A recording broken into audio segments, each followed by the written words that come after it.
Technology ఎంత update అయితే cyber నేరగాళ్లు కూడా అంతలా ముదిరిపోతున్నారు. గతంలో ఫోన్ కాల్ మెసేజ్లు చేసి మోసాలు చేసే దశ నుంచి ప్రస్తుతం డిజిటల్ అరెస్టులు, ఏఐ వాయిస్ అనుకరణ లాంటి పలు రకాల మోసాలతో బురిడి కొట్టిస్తున్నారు.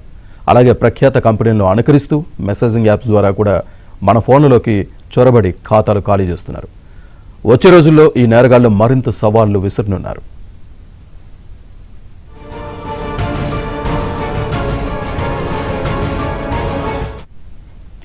దేశంలో స్కామ్ల ముప్పు ఎలా పరిణమిస్తుందో ట్రూ కాలర్ యాప్ తన ఇండియా ఇన్సైట్ రిపోర్ట్ 2025లో వివరించింది. 32 కోట్ల ట్రూ కాలర్ వినియోగదారుల డేటాను విశ్లేషించి ఇటీవల విడుదల చేసిన ఆ నివేదికను తయారు చేసింది. కొత్త రూపాల్లోని స్కాముల్లో గుర్తింపు ధృవీకరణకు చెందినవి, సుపరిచిత సంస్థలను అనుకరించి చేసే వంచనలు, కాల్స్, మెసేజ్లు కలిపి మోసం, ఏఐతో చేసిన వాయిస్ సందేశాలు తదితరాలు ఉంటున్నాయి.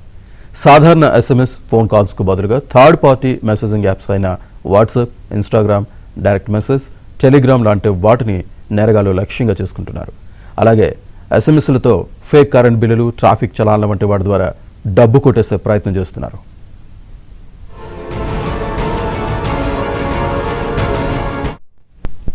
ట్రూ కాలర్ ఇన్స్టాల్ చేసుకున్న వినియోగదారుల ద్వారా 4,168 కోట్ల స్పామ్ కాల్స్ను, 12,903 కోట్ల స్పామ్ మెసేజ్లను గుర్తించారు. ఈ స్పామ్ కాల్స్లో 770 కోట్ల కాల్స్ బ్యాంకులను, ప్రభుత్వ సంస్థలను, పేమెంట్ ప్లాట్ఫామ్స్ని, ప్రఖ్యాత బ్రాండ్లను అనుకరించి మోసం చేసే ఉద్దేశంతో చేసినవే. ఇక స్కామర్ల లక్ష్యం ముఖ్యంగా వృద్ధులే. వీరైతేనే వాళ్ల వలలో సులువుగా పడతారు. స్కామ్ జరిగిన విషయం బయటికి చెప్పలేరు.